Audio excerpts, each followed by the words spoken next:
আপনি একজনকে ভালোবাসেন কিংবা ভীষণ পছন্দ করেন, কিন্তু সে আপনাকে ভালোবাসে না, পছন্দও করে না। তবুও দিনের পর দিন আপনি তার পায়ের কাছে পড়ে আছেন, চরম অবহেলা করেও তাকে গুরুত্ব দিয়ে যাচ্ছেন।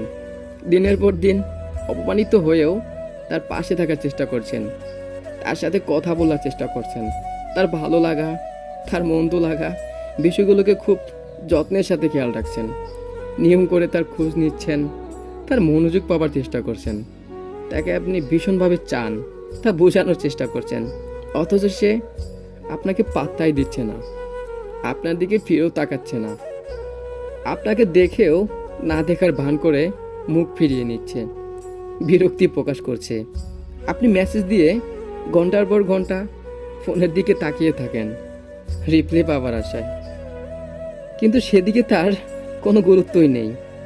অথচ সেই মানুষগুলোই দরকারে আপনাকে ব্যবহার করবে, সাহায্য চাইবে, নিজ থেকে নক করবে, মিষ্টি মিষ্টি কথা বলবে, স্বার্থ হাসিল হয়ে গেলেই আবার আগের মতোই ব্যবহার করবে। আপনি কে তা চিনতেই চাইবে না। আপনি মানুষটার যে এত মন খারাপ হয়, বুকের ভিতর ঝড় বয়ে যায়, আপনার বুক ভিজে যায় চোখের জলে, এতে তার কিছু যায় আসে না। তাকে ছাড়া যে আপনার চলবে না, তাকে ছাড়া যে আপনি ভালো থাকতে পারবেন না, সেই কথাটা ওই মানুষটা কোনোদিনও বুঝবে না। বরং কথার আঘাতে আপনাকে ভেঙে গুঁড়িয়ে দিবে। বিশ্বাস করুন, আপনার আবেগ আর ভালোবাসার কানা করিও মূল্য নাই তার কাছে। কারণ কারোর প্রতি আবেগ, অনুভূতি আর ভালোবাসা মন থেকে আসে, চাইলেই তা সৃষ্টি করা যায় না। আপনি যত চেষ্টা করেন কোনো কাজই হবে না। সবাই যে আপনাকে পছন্দ করবে বা ভালোবাসবে তাও না। আপনি যাকে ভালোবাসেন বা পছন্দ করেন, দেখা যাবে সেই মানুষটা হয়তো আপনাকে ভালোবাসে না বা পছন্দ করে না। আবার আপনি যাকে ভালোবাসেন না বা পছন্দ করেন না, দেখা যাবে সেই মানুষটাই হয়তো তার জীবনের থেকে অনেক বেশি আপনাকে ভালোবাসে, ভীষণ পছন্দ করে।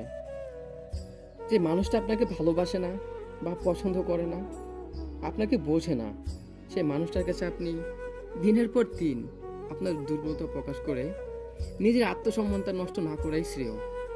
তার সাথে আর একটা কথা বলা উচিত না, খোঁজ নেওয়া তো দূরের কথা, দেখা হলে আপনার উচিত মুখ ফিরিয়ে নেওয়া, একটিবার হলেও তার মুখের দিকে তাকানো উচিত না। আপনাকে তাকে বুঝিয়ে দেওয়া উচিত আপনিও তাকে ছাড়া দিব্যি ভালো আছেন। এতে কষ্ট হবে ঠিকই, এতে ন্যূনতম আত্মসম্মান বজায় থাকবে। আর যেখানে নিজের আত্মসম্মান বজায় থাকে না, সেখানে না থাকাই উত্তম। নিজেকে সস্তা করার কোনো মানে হয় না। বরং আপনাকে সেই মানুষটা বেছে নেওয়া উচিত যে আপনাকে ভালোবাসে, যে আপনাকে পছন্দ করে, যে আপনাকে সম্মান করে, যার কাছে আপনার গুরুত্ব আছে, মূল্য আছে। সবাই ভালো থাকবেন, সুস্থ থাকবেন, নিজের প্রতি খেয়াল রাখবেন। দেখা হবে পরের কোনো এক নতুন ভিডিওতে। আল্লাহ হাফেজ।